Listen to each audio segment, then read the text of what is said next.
دریا، غروب، نم نم باران دلم گرفت. از خاطرات تلخ پریشان دلم گرفت.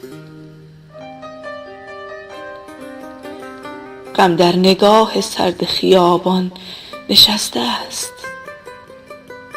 از انجماد یأس خیابان دلم گرفت.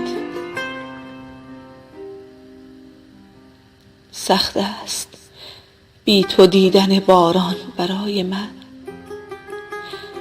امشب چقدر از غمت آسان دلم گرفت. شاید تو هم به غربت من فکر میکنی، چون یاد کردم از تو دو چندان دلم گرفت.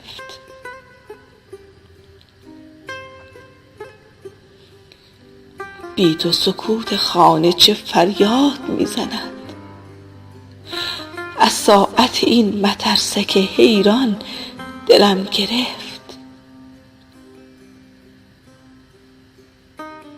باران پشت پنجره مانند گریه است. از دست گریه های فراوان دلم گرفت.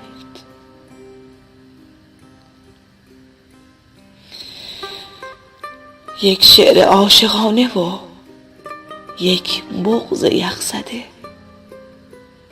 در این غروب سرد زمستان دلم گرفت. میخواستم به دوریت عادت کنم، نشد.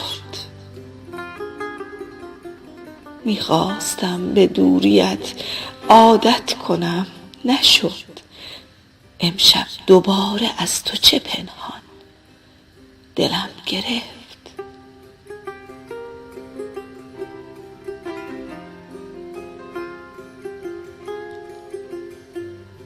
شاعر گرانقدر استاد فردوس اعظم با صدای نجوا.